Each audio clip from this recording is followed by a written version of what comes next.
Hello. Hello. Hello. This is the Family First podcast, and the first family to make a podcast about a family that's very dysfunctional. Is that Yo, is that your Tom? no, it's my Kendall. No, Tom would be Well, hello guys. Today would be just wanted to sit down. Welcome, third episode, almost a week. Yes. Since we've been very fucking swamped. Yes. But we're back to talk about our obsession with Succession. Our obsession for Succession. I think the best way to go through this episode would be, as characters. I think we should just start with a character and just kind of go through. But before we start, right. We did miss the whole wedding, the whole proposal in the hospital. Last episode, arguably the biggest thing that happened that episode, because it's a very contained, it's all in the hospital. Yeah, the biggest thing is Tom proposes to Shiv while Logan is not on his deathbed. What do you think? Was that a good call on Tom's part or no? Yeah, because I think he wants to get his foot in the door before Logan dies. Mm-hmm. And he kind of did. I think he did. Shiv said yes. She said no, but she was like, when, my dad's not fucking dying. Yeah. I think we should start with Shiv. I think she's has a few to do this episode, but her kind of everything that happens with her and Marcia. Well, I feel like she feels like Marcia has taken over her place in the family. The heir. Yeah, Shiv should be the matriarch, not this immigrant from another country that's only been married to daddy for a few years. They're like, we know nothing about this girl. Shiv gets a background check on her. We meet Nate, who is I'm assuming an ex, and there's very flirtatious conversations between them. Yeah, I thought at first they were meeting up in a hotel I mean, that's what Nate was like, oh yeah, just business, Shiv, in a hotel room, in a bed late night. And before that I wrote down Tom Chatterbox. What do you think that means? Oh, when he was talking to Shiv's vagina. What does he say? He said how much he missed her vagina, and maybe we can arrange a date for later. She's without like, her. Fucking weirdo, Tom. I thought she was pregnant when he got down on his knees. I thought he was talking to her the baby. Tummy. Yeah, that would make more sense. But Tom is a fucking weirdo. So we have that. Tom kind of slides his way. They go back. They try and get in. They're not really getting anything. They talk to a nurse. Shiv does. Very weird. The nurse is very weird. The nurse is weird. The whole situation's weird, and why they won't let anybody go up and see Logan. Apparently he's on morphine. Yeah. Apparently he put on a sock. Holy shit. No, he tried to put on a sock. Tried to put on a sock. Everyone's flipping out about the sock. Eventually, she gets Connor to come down to kind of like, we're just going to bombard Marcia and like kind of push through. She does. She goes upstairs, sees Logan. He says, I love you. Kind of seems like a tender moment for a sec, and then very quickly dissolves. What happens? Oh, well, you grabbed her hand and put it on his dick. Which, in my opinion, I don't think at all that Logan had any sense of awareness of where. I don't think he piece of shit, yes, but not. I don't think he would ever intentionally do that. I think he thought it was Marcia, but maybe he would. I mean, I could see him doing like that, something to a nurse, right, and thinking it's a nurse. I don't think he would do that knowing that was Shiv. Yeah. And that's basically it for Shiv, that episode. Yeah. She kind of has, I found it sweet, there's a conversation she has with Kendall where she's kind of begging him. She does like the little kitty face. She's like, please, older brother, like, can you please do this for me? Yeah. She's the only one. I do find it odd that she's the only one that doesn't have a problem. Or she's the only one that does have a problem with Marcia. Roman and Kendall kind of don't really care. Yeah. Because I think she feels threatened by Marcia. We have, I guess let's just do Roman. He has like a few very odd episode for Roman. We see his trainer. What does he say? Fucking cancer money? Yeah. I'm fucking as serious as cancer money, dude. Whatever that means. I don't know what cancer money means. He later then tries to fire that trainer. He totally threatened him. I think he has a bit of a god complex where he likes to fuck with people. And this This part of the episode was really like not. We were both not looking forward to talking about this part, but you can't not skip it. I mean, Roman goes into his office for the first time after becoming COO, and pulls the shades down. Pulls the shades because that wasn't down, obvious at all. And has a little wankin' in his office. He had a date with Rosie Palm. I've never heard that, Rosie Palm. Yeah, Roman has, while looking down at the skyline of New York, you know, thank God there are windows for those poor people. And it's a little more, they don't.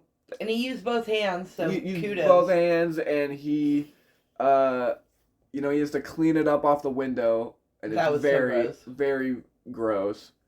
And he just basically smeared it around. My mom was very confused. She watched this, she goes, "I have a lot of questions." And I was like, I've never seen a man thrust his hips into his hand. I figured the hand did all the work. And I was like, Mom, she told me, she was like, "Do I tell you now or do I wait for the podcast?" I was like, I don't know. I'm so terrified of answering any questions about this. But what does he say when cleans his ejaculate off the window, opens his door and says, "I'm open for business. I'm open for business, guys." And that's basically it for Roman this episode. They have a meeting later we'll get into. But let's go to Kendall.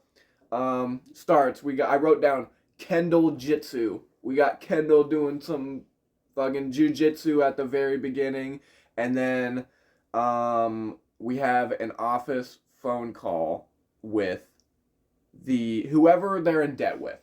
The bank, yeah. It's a bank? Mm-hmm. Yeah, they owe that money to a bank. Okay. And basically if their stocks drop under a certain amount, 130, they owe them money legally. Yeah. And Kendall he plays this phone call in just the worst way. What is he trying to do? He tries to be Logan. He tries to be Logan, and it totally blew up in his face. 15. We should have counted how long the awkward silence was. That awkward silence was horrible. So long. He says, "Come on, man. Fuck off." Long, awkward silence. He's like, "Quite frankly, sir, I don't appreciate your tone or how you're talking to me like this." And he completely fucks the phone call. Kendall is just, what is his problem right now? Is it a power trip because his dad is gone and so he feels like he's finally taken over and he's trying to be his dad, but he clearly doesn't have the confidence to do it. Right. I agree. Let's just do a little bit of Greg, just because this is my favorite scene and arguably the whole show. We see Greg, and he's trying to get into Waystar, and they don't have his name in the system. They don't have Greg Hirsch, but they have Greg Roy. And he's like, basically, I'm a Roy, everything but my name. He tries to get Tom to help him to get him. Tom ditches him. We see Greg with a dog poop bag, and he's trying to grab some muffins in the break room because his body is growing weak due to lack of sustenance. And Tom says something like, "Am I on the smithering brines of a medieval scooter, Greg? Because why the fuck are you wearing deck shoes? Are you eating dog shit?" No, see, it's free, right? The food is free? Yeah, but in a dog poop bag? That's disgusting, Greg. And what does he say about the bags? They don't... It's not like they're pre-pooed. Pre-pooed? Almost... It's just a mental block. It's just a mental... It's just a mental block. They don't pre-poop the bags. Anything with fucking Tom and Greg is, amazing. So we have...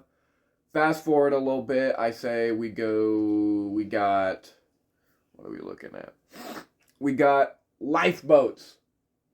Name of the episode.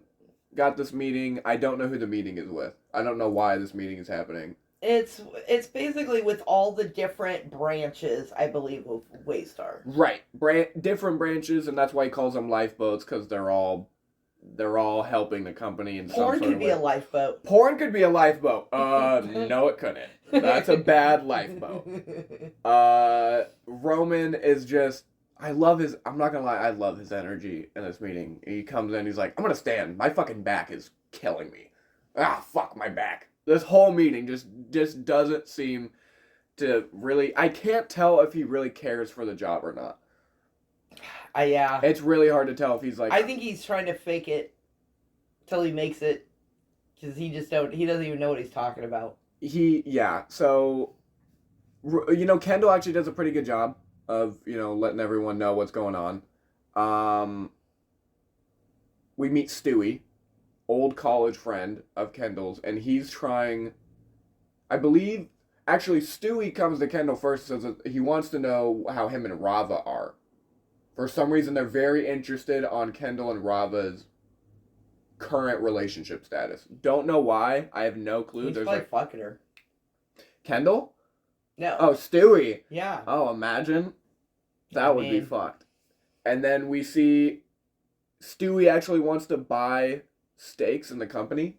Yes. And Kendall's like, blah, blah, blah, fuck you, I'm offended, all that While stuff. he's snorting coke in a bathroom. While Kendall doesn't. No, Stewie does. Stewie does snort coke in the bathroom, although it's very much hinted that this is something that him and Kendall have done before. Yeah, yeah. All the time. So, they do coke. And then, basically the rest of the episode is with Kendall and Rava. Very uncomfortable. The whole sex scene? The whole sex scene they have dinner. He's trying to convince her that they should date again. He says, "I love you," and I believe she just says, "Thank you." Yeah, she don't want none of it. They're having sex, and Kendall repeatedly keeps saying, "We're getting back together," or "We're not breaking up." We're not breaking up. Yes, we are. We're not breaking up. Yes, we are. We're not breaking up. And it's very, very hard to watch. They wake up, they have this morning together, and he thinks everything's okay and that they're going to be fine. And she's all, "I got a lawyer." They're clearly not. So, deal goes through, no, with Stewie? Yes. Yeah, the deal does go through with Stewie. They sell a lot of the company. Stewie does, yeah. Stewie does. So it's 70-30 right now. The sibling, or is it? I think it was 65-35. 65-35. Stewie 65, sibling. So the family owns less of the company than Stewie. And we see Kendall go, Logan, who has personally requested to see Kendall. This whole episode, who has not seen anybody, who has been out of it this whole episode. We see him. Kendall tells him everything, and then at some point, I believe he's like what's the word I'm looking for? A competitor to Waystar comes to visit Kendall. And Kendall makes the comment like, Pepsi. What the fuck's he doing here? Coke doesn't go visit Pepsi. Yep. And it was Sandy. Yeah.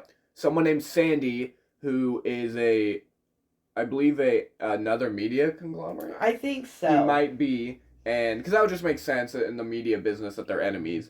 And then that ends up that'll come full circle at the end when we see the episode ends with Greg seeing Stewie, who is newly acquired Waystar, talking to Sandy, their enemy, which is like fucking Greg, right place, right time, dude. Yeah. Little Greg the egg. But the episode, really, the big thing is that Logan calls Kendall a fucking idiot. Yes. For what he did. Oh, yeah, Logan's not happy, and I don't blame him. I mean, yeah, he did what he had to do, with the scenario that his dad put him in, but... I don't know. I mean, I'm kind of curious going forward to see what Logan would have done. Right. In that situation. My mom pointed something out that blew my mind about this episode. We have not one, not two or three, but 4 Star Wars references in one episode. In one episode. One of which is her favorite line. I'm going to say not even of the episode, of the show so far. Is like your favorite line. You go ahead and say it. Yeah, here you go ahead and read the notes. I didn't write it all the way down. Who's that? Oh, who's that young Han Solo, and how do I get his dick in my ass? Yes. And who was it said by? That was said by Roman. Which is just like, it's just such an odd line to be coming from these people about Star Wars. We have Tom coming in to the meeting, talking about fixing the Death Star, talking about referring to Waystar as the corporate, as the building of evil, the central hub for evil. It is so funny. He refers to Kendall as Lord Vader, and Kendall calls Tom his fucking C-3PO. Skinny C-3PO. Yeah, something like that. My favorite line, I have two. I couldn't pick between the two. Because actually, the reason I said this, because this is my favorite line of the whole show, probably, is Kendall coming down, starting this meeting. Hello. I just wanted to get the gang early in my tenure to say, yo. Yo. It is I love it. I just think that says so much about Kendall's character. He's fucking Jesse Pinkman if he was a business CEO. That, or when Kendall's on the phone with whoever the guys they owe money. They can't have the stocks go below 130. He's negotiating with this guy. And he says something about he says something like, yeah, cutoffs are a name for it, but so is buzzsaw castration. Yeah. Buzzsaw castration is just a crazy saying. So I think pretty contained episode for the most part. Yeah. Not a whole lot going on. I say this, once it hits like episode 5, it just shit keeps going. But I am excited for the next episode, and I think until then, fuck off. Fuck off. Give me a Logan fuck off. Okay. Yeah, how's he? Fuck off. Fuck off. And